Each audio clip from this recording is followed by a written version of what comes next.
Amigos, ¿cómo están? Soy Miguel Salvador Rodríguez Azueta y hoy vamos a hablar sobre los 200 años de la heroica Veracruz. Eso es muy importante porque se van a cumplir estos 2 siglos en que nuestra ciudad recibe el título de heroica. Y bueno, pues esto fue a través del decreto número 35, el 29 de julio de 1826.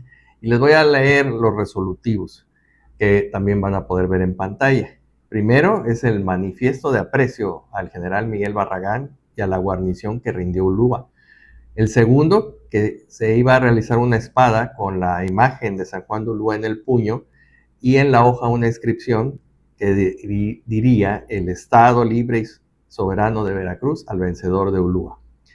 El nombre de los jefes y cuerpo de oficiales de mar y tierra estarían en letras de oro en el Salón del Congreso del Estado de Veracruz.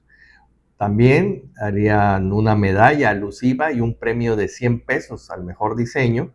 Y bueno, pues los términos del diseño serían dados a conocer por personal nombrado por el gobierno. El apoyo en la parte séptima, el apoyo a las familias pobres que sufrieron durante esos años de bombardeo desde San Juan de Ulúa, y el título de heroica, que ese es el más importante, el séptimo, el título de heroica a la ciudad de Veracruz.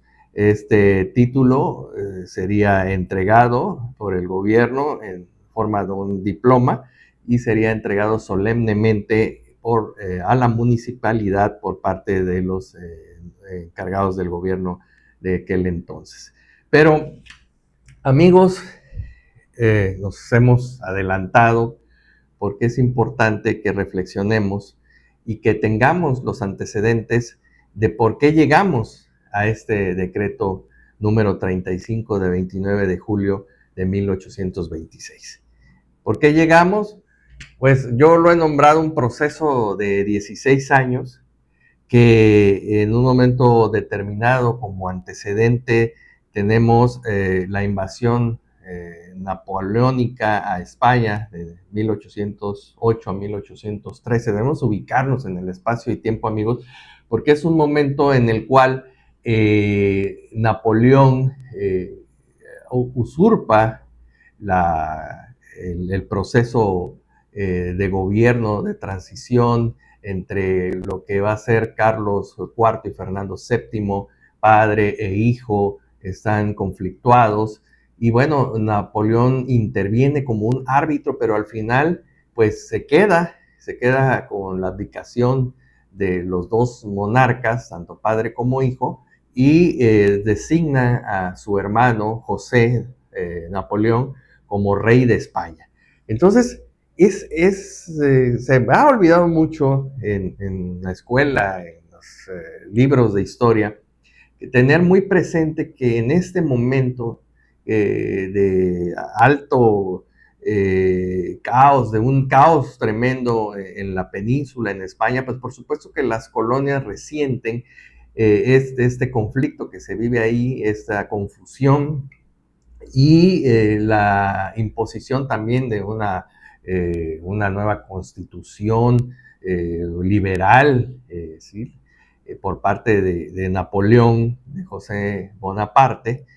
Y lo que va a ocurrir es que, bueno, pues todos sabemos y se ha hablado mucho del grito libertador de Hidalgo, entre 1810 y 1811, este movimiento que también va a ser un movimiento lleno de confusión, de caos, porque pues hasta el momento pues no se sabe exactamente si el grito fue viva la Virgen de Guadalupe y viva Fernando VII. Algunos historiadores dicen que sí. O sea, se pensaba en el regreso precisamente de Fernando VII como rey de todo pues el imperio español.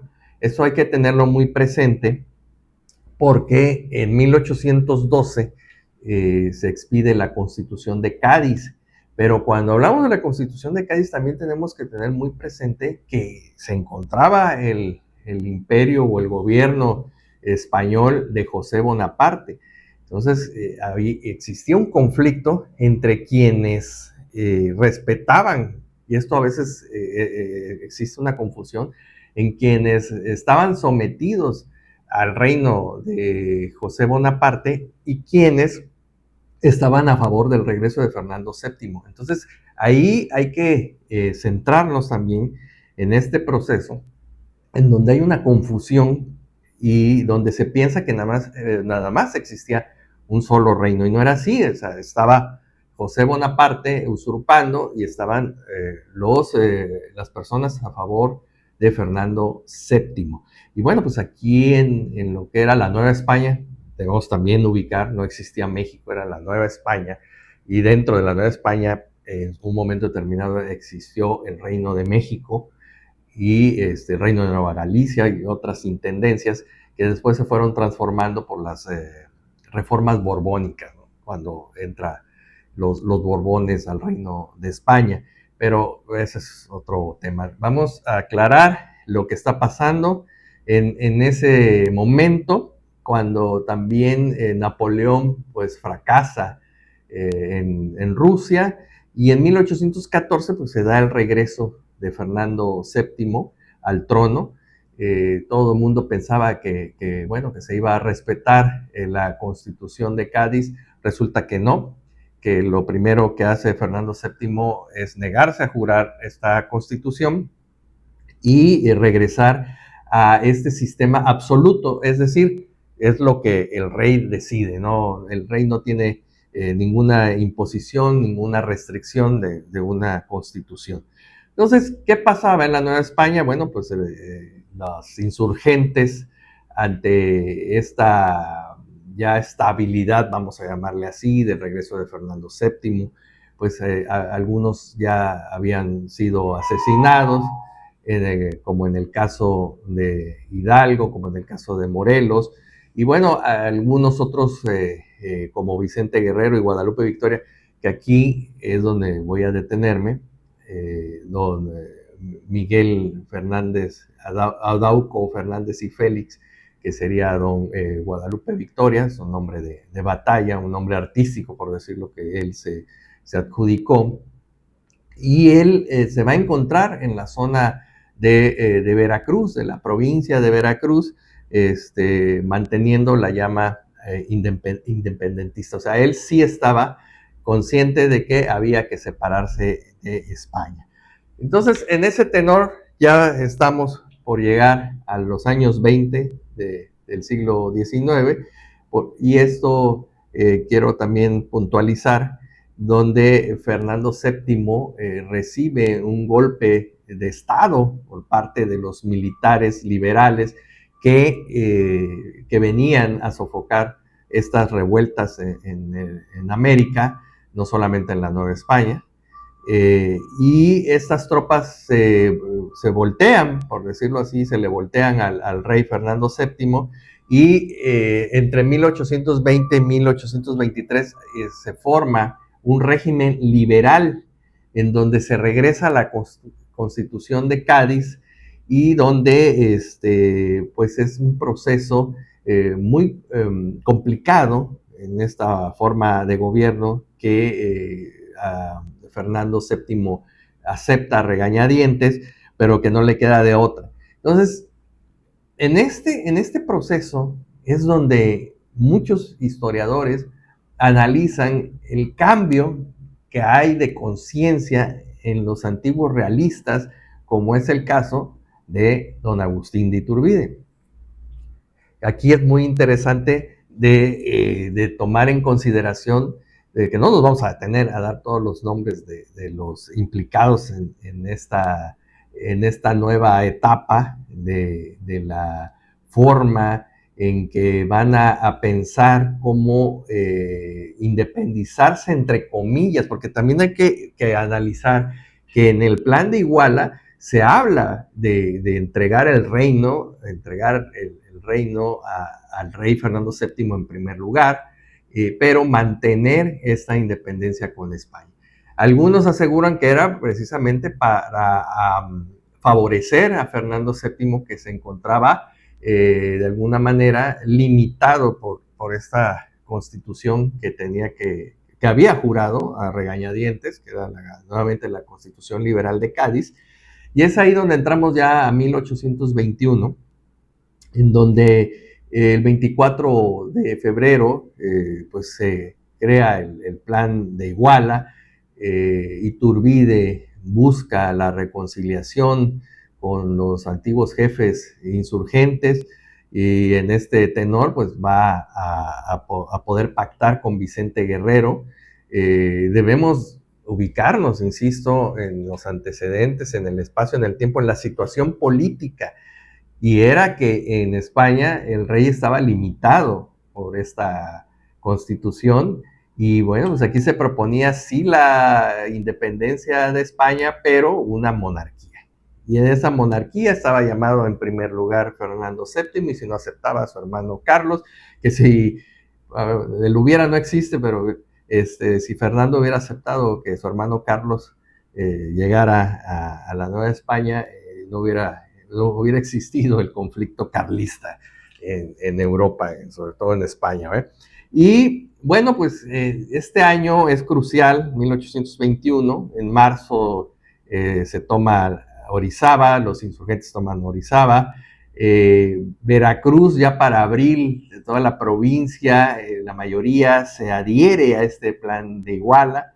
Ya el 6 de junio a don Antonio López de Santana, que también es una figura crucial en todo este proceso en la provincia de Veracruz, pues ya se cartea con Agustín de Iturbide para ofrecerle pues esta adhesión y este amor que en muchas de sus cartas se le profesa al futuro emperador.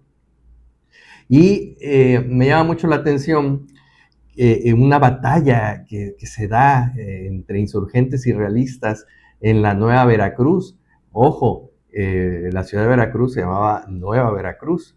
Entonces, el 7 de julio de 1821, los insurgentes pretenden tomar la ciudad, entran de hecho, logran pasar los baluartes, se posicionan ya cerca del Palacio Municipal. Los refuerzos realistas salen de San Juan de Ulúa, hay cañonazos y balazos por toda la ciudad.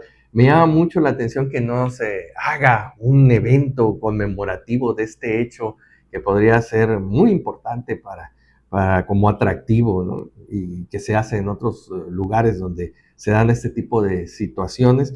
Los insurgentes pues son derrotados, y más que por los realistas, por una fuerte lluvia que hablan los cronistas de la época, que impiden que la jarochada ya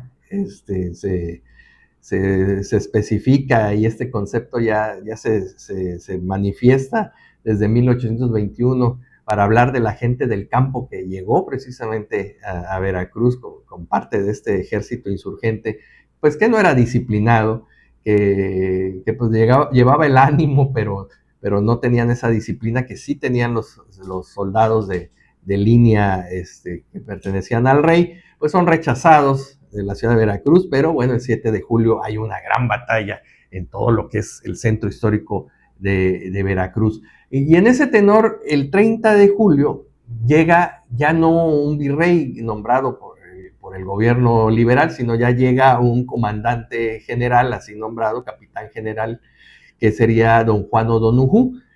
Pero aquí nos detenemos también un poco para nada más analizar que don Juan O'Donoghue no puede salir de Veracruz, está rodeado, se percata de la situación que se vivió precisamente el 7 de julio, y yo creo que por eso es importante rescatar esta anécdota, esta batalla por Veracruz, le llamaría yo, por la ciudad de Veracruz, de la Nueva Veracruz, porque O'Donoghue está acorralado en ese tenor, en esos días que baja de su barco, que llega a Ulúa, que se instala en Veracruz.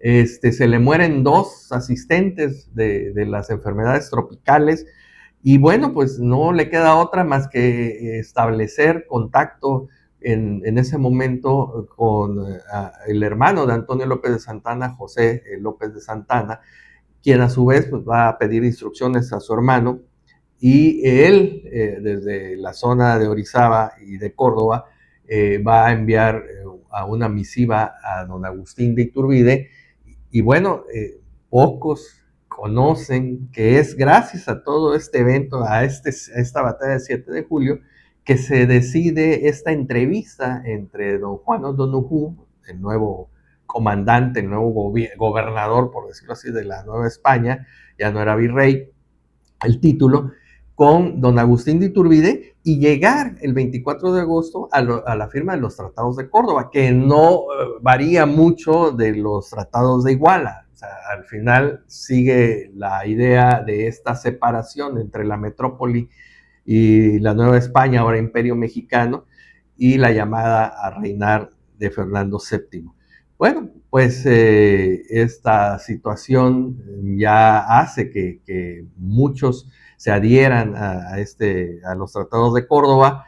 En septiembre, José Dávila, otra figura muy importante, porque él era el gobernador, por así decirlo, de Veracruz, por parte del rey, decide retirarse de la Nueva Veracruz y instalarse en Ulúa. Aquí es donde inicia esta historia, que más que historia parece hasta una novela, que, bueno, que estaría en manos de un buen productor para una película, porque es una serie de enredos, de traiciones, de proyectos fracasados y otros que triunfan dentro de un sistema. O sea, aquí se lleva amor, se lleva política, se llevan intereses, que lo vamos a ver, y también tanto lealtades como traiciones. Muy, muy interesante todo lo que va a suceder a partir de este momento de que San Juan de Ulúa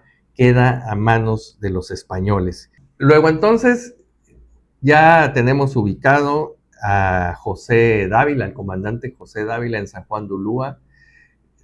Recordemos que San Juan de Ulúa era una fortaleza con armamento de la época, por supuesto, y que, bueno, desde ahí se va a volver este baluarte de defensa del rey de España. Bueno, pues el 28 de septiembre, todos lo debemos de conocer, y si no, se los recuerdo. El 28 de septiembre se firma el Acta de Independencia, pues todo es alegría en la Ciudad de México, porque, bueno, entra el ejército trigarante, todos los comandantes, por supuesto que Vicente Guerrero, Antonio López de Santana, y bueno, para el 27 de octubre, este ejército también trigarante entra en la ciudad de la Nueva Veracruz. Bueno, pues ya estamos en 1822. ¿Qué sucede en este año? Bueno, pues es importante destacar, primero que nada, que Agustín de Iturbide es presionado, de acuerdo a sus mismas palabras, es presionado para convertirse en emperador.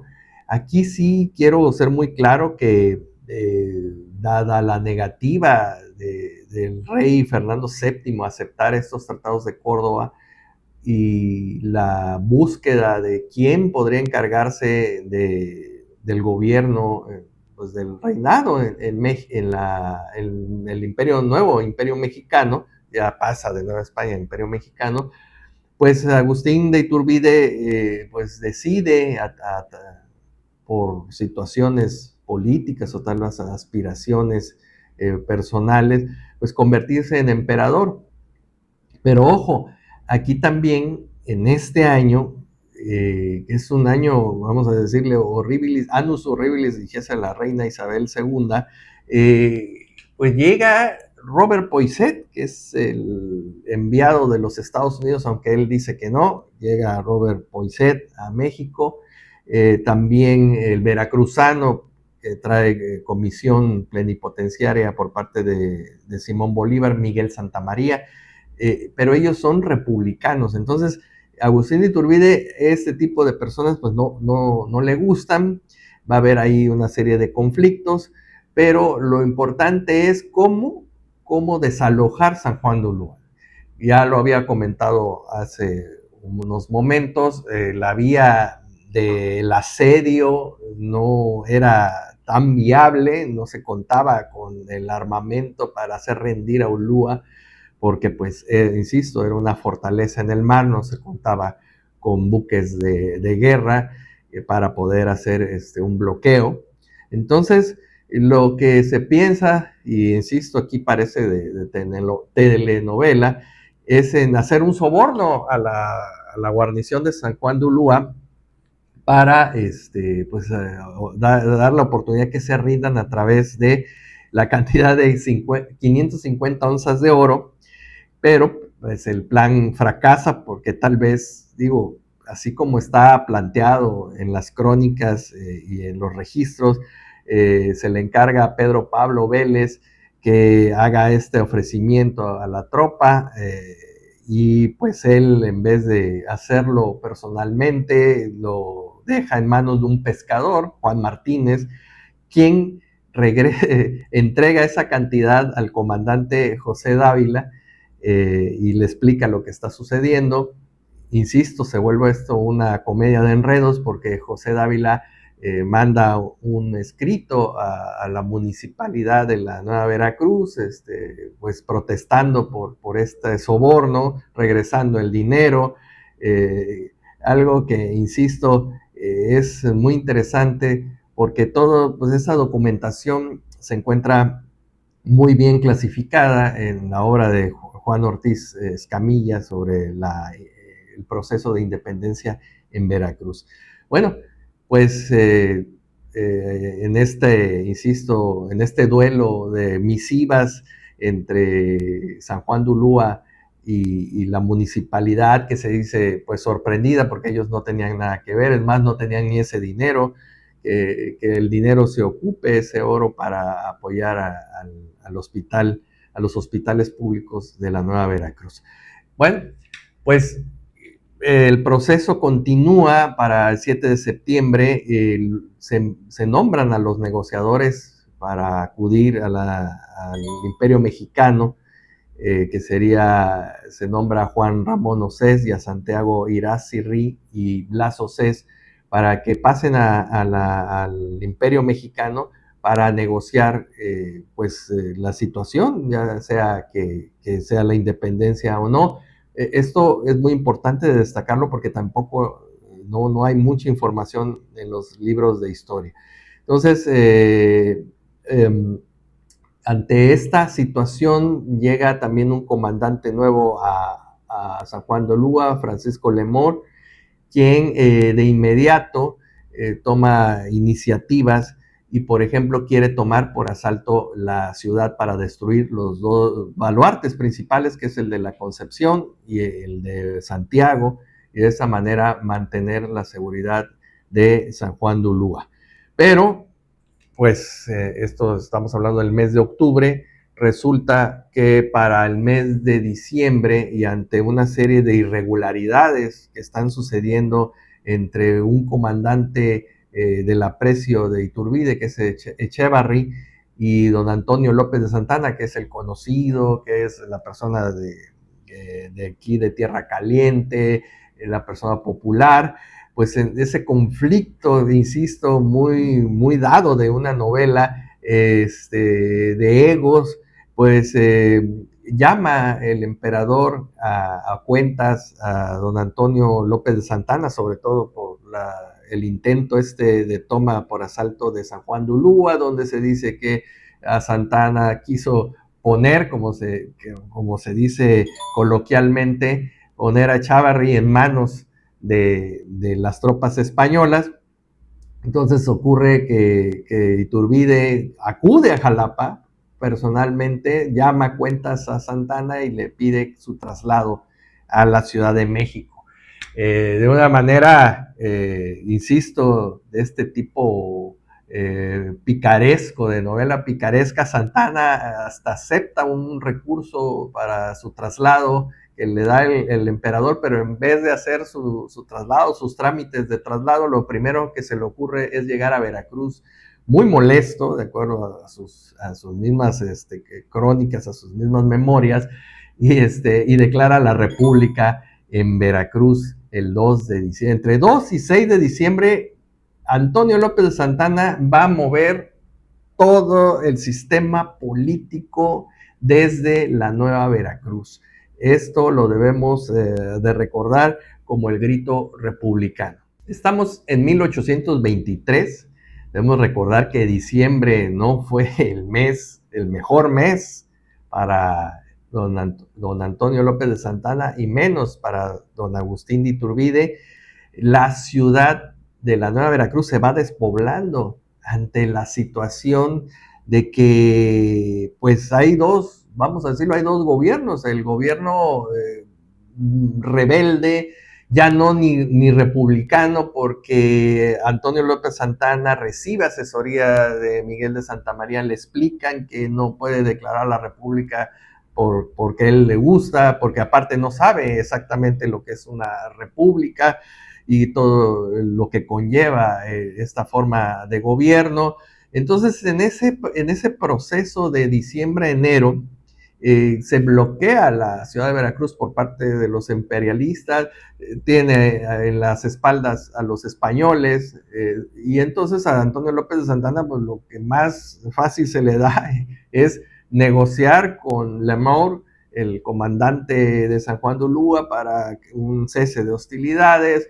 Esto hace pensar a los imperialistas que va a entregar la Nueva Veracruz al rey de España. Bueno, pues insisto, en este conflicto la ciudad está asediada, se está despoblando y llegan los comisionados españoles. Santana es derrotado en una de sus salidas para tomar Jalapa, está a punto de ser vencido, de hecho planea ya exiliarse, irse por la Nueva Veracruz, a cualquier lugar, porque su plan que pensaba de rebeldía, de republicano, es poco respondido por las demás entidades y del imperio.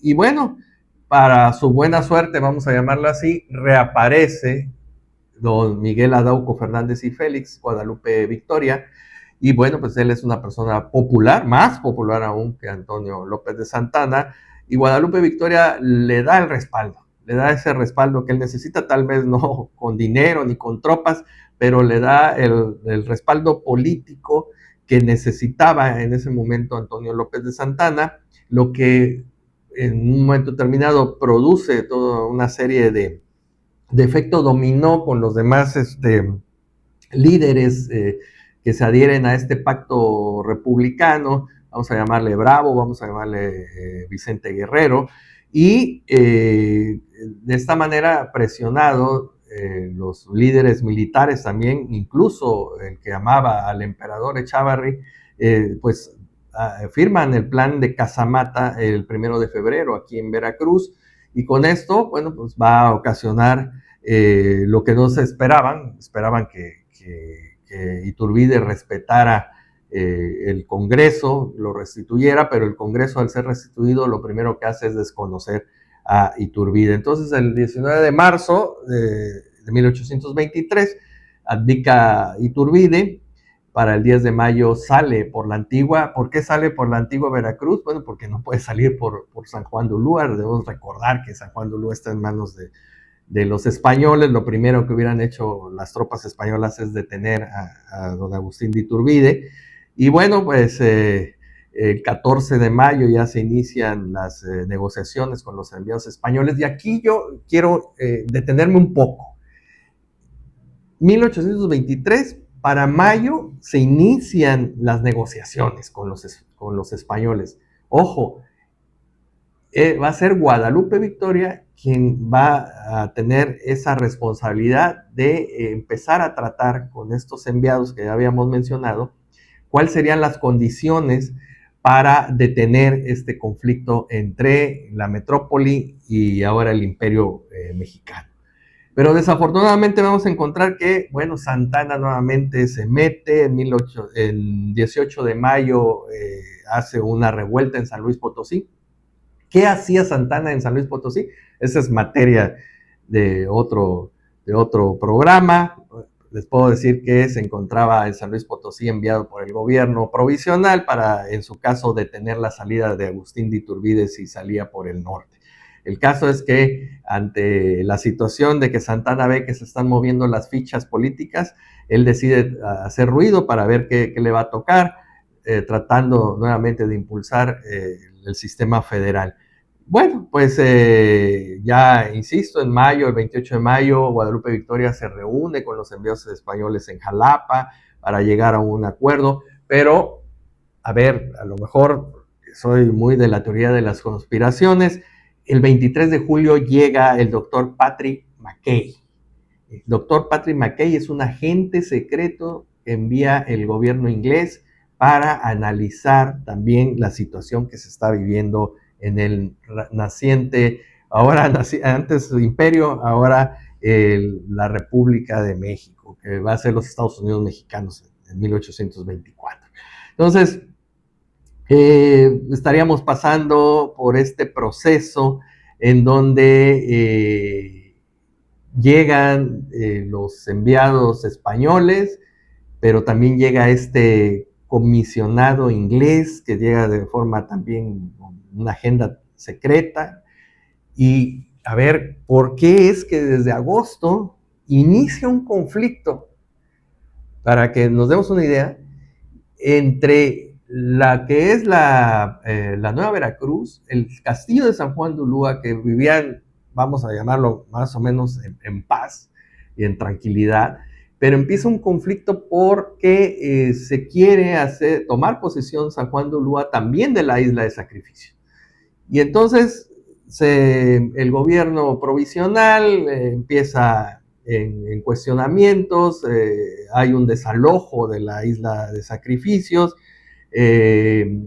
y con esto un conflicto que, insisto, que se pudo bien haber evitado porque el gobierno provisional solicita que se empiece a fortificar más la Nueva Veracruz siendo una ciudad. Entonces, y civil, por supuesto. Entonces, aquí viene otro dato. El 19 de agosto ya Guadalupe Victoria se reúne con el agente inglés y para el 20 de septiembre, misteriosamente, pues, se rompen las comunicaciones y se impide el abastecimiento desde la Nueva Veracruz hacia la fortaleza de San Juan de Ulúa. Pues yo creo que había una situación muy difícil porque San Juan de Ulúa se abastecía precisamente de la Nueva Veracruz, de sus servicios, de sus recursos alimenticios. Entonces, al ocurrir este bloqueo terrestre también, más que por bloqueo terrestre, un abastecimiento hacia la fortaleza, pues el 25 de septiembre a la 1 de la tarde, ojo, estamos hablando de 1823, tenemos los datos, gracias, insisto, a la documentación recabada por el doctor Juan Ortiz Escamilla y a los informes de la época. El 25 de septiembre a la 1 de la tarde inicia el bombardeo desde San Juan de Ulúa a la Nueva Veracruz.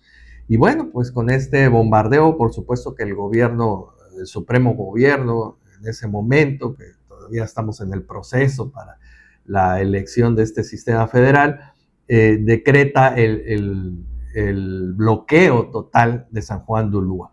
Y cosa curiosa, el 15 de diciembre llega el cónsul inglés O'Gorman. Bueno, pues ya estamos hablando de que llegamos a 1824. Y debemos de recordar que si bien es cierto, existió este bombardeo, pues también hay un bloqueo.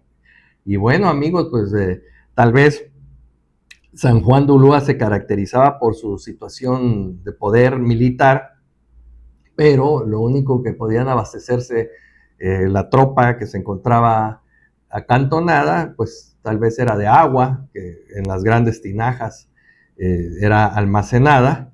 Y bueno, pues en enero de 1824 la situación es crítica. Hay algunas crónicas que nos hablan que la tropa empieza a cocer en agua sus botas de cuero para poderse hacer un caldo. También el único que empieza a no temer por su vida es un perrito que tenían ahí los mismos españoles, porque era el que encontraba las ratas que se cazaban para poder alimentarse. La proliferación del escorbuto, porque, bueno, sí es cierto que pues, se podía pescar, pero tanto alimento salado, sin verduras, sin frutas, le estaba provocando una epidemia de esta enfermedad. Para colmo, la situación del gobierno español pues no es buena, dejan de enviarse los apoyos regulares desde la isla de Cuba para abastecer y para el cambio de tropa. Y bueno, ya volvemos a la parte que había yo comentado, de que la situación económica que había recibido Agustín de Iturbide en su momento, pues era de bancarrota. Por eso, parte de las decisiones de Iturbide de tomar obligatoriamente, tomar préstamos obligatorios, acceder a recursos que no eran suyos y que luego le fueron señalados, era porque no había de dónde tomar recursos económicos. La situación era muy terrible, se debía dinero a la tropa, a los administradores, tan es este conflicto, que también es un tema que lo vamos a tratar en otra entrega, pero para que se den una idea, aquí por eso hablo de la cuestión de la teoría de la conspiración. El 14 de mayo México recibe de unos prestamistas, de un grupo de prestamistas, es más, no es ni del gobierno inglés, logran México acceder a préstamos de 16 millones. Vamos a hablar de uno de los préstamos, que es el de la Casa Goldschmidt, 16 millones de pesos, de los cuales solamente 8 millones se van a entregar. Y insisto, esto es materia de otro programa y no soy especialista, tal vez otro de nuestros compañeros economistas nos diría, pero bueno, se piden 16 millones, de los cuales quedan 8 por todo lo que se hace a los trámites, y al final se reciben solo 5.686.157 pesos por las comisiones que se van a cobrar para este préstamo. Es uno de los préstamos, insisto, es de la Casa Goldsmith, otro es de la Casa Berkeley, y el encargado de proporcionar o de tramitar es Francisco de Borja Migoni, que también es otro de los personajes que luego vamos a encontrar en la historia de México. Y bueno, pues ya se tiene dinero, y lo primero que se utiliza ese dinero es en comprar armamento, en adquirir buques para poder hacer algo con San Juan, pagarle a la tropa. Bueno, pues nos quedamos creo que otra vez igual. Insisto, es increíble esta parte de la historia de México que a veces no es bien analizada. El 9 de junio se celebra la restitución como absoluto, como soberano absoluto de Fernando VII, pero bueno, ya el 20 de julio, Miguel Barragán, otro gran personaje que también vamos a hablar mucho de él, llega como comandante a Veracruz, y ya en octubre se expide la Constitución de los Estados Unidos Mexicanos. Ojo, ya habíamos hablado la relación de Guadalupe Victoria con los ingleses, con el enviado norteamericano Robert Poinsett, y bueno, pues ya se va a llamar Estados Unidos Mexicanos. Ya nada más la diferencia, ¿no? Ni repúblicas, no, Estados Unidos Mexicanos el nombre oficial. Y bueno, pues también a finales de 1824, el ministro Mariano Michelena va a salir rumbo a Londres.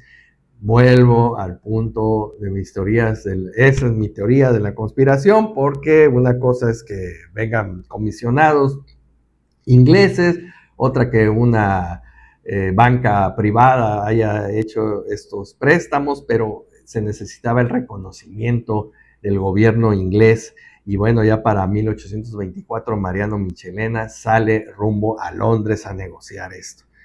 Bueno, pues ya llegamos a 1825, para principios de enero llega el nuevo comandante, José Coppinger, a San Juan de Ulúa. Lamour tiene que salir, está muy enfermo, insisto, la mayoría de la tropa padece de enfermedades terribles como el escorbuto.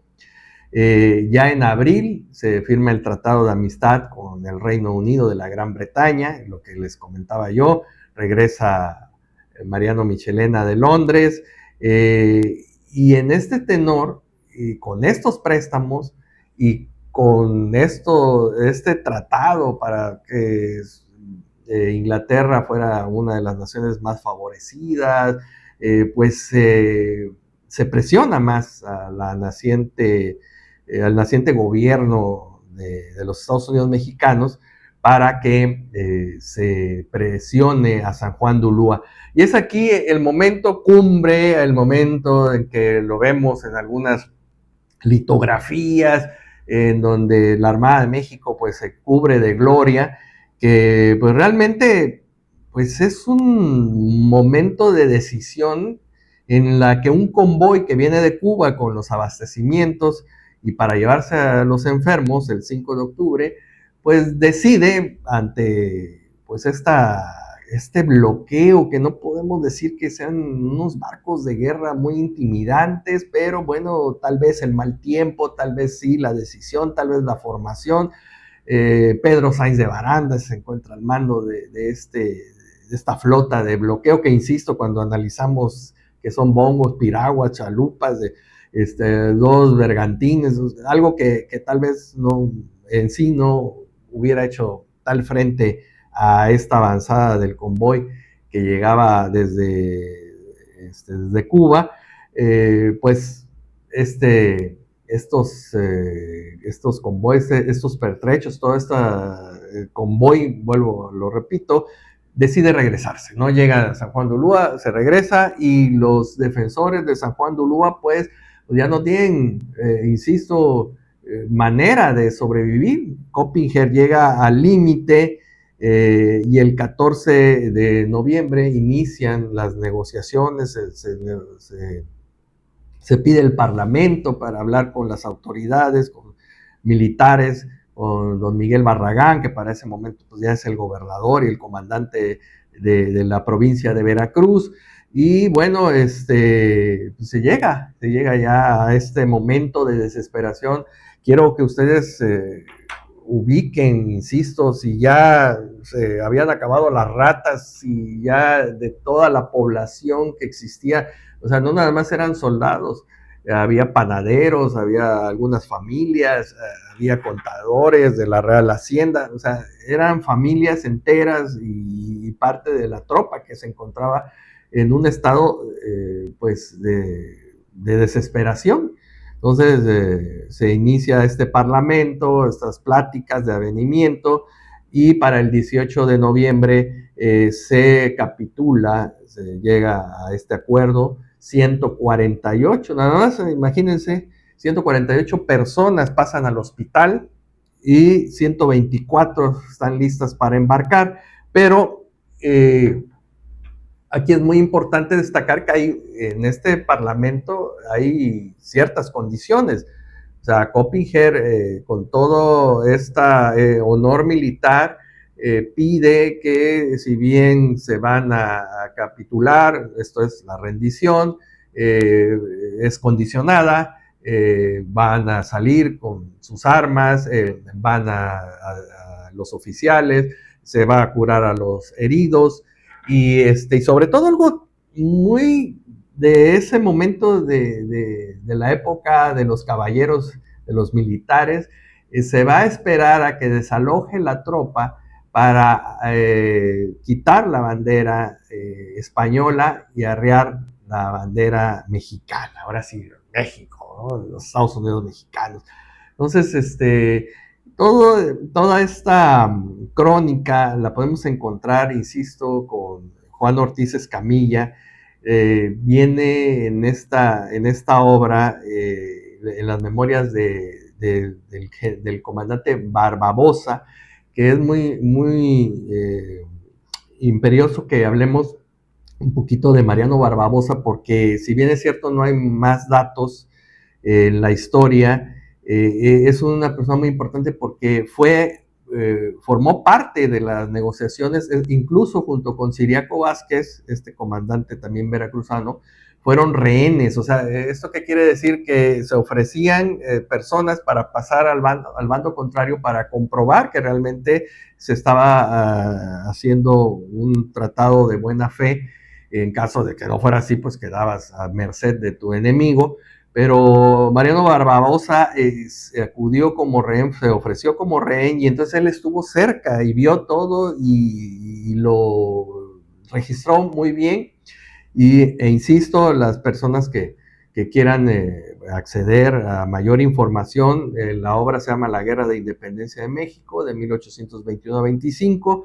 Es una antología con Juan Ortiz Escamilla como compilador.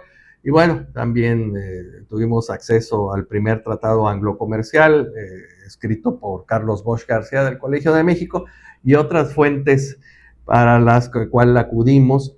Y bueno, pues derivado, insisto, todo esto es el antecedente que teníamos que tratar a partir de 1825, que se cumplen los 200 años, este 18 y 23 de noviembre, donde, bueno, las autoridades navales harán un gran festejo, se va a hacer un congreso internacional, por cierto.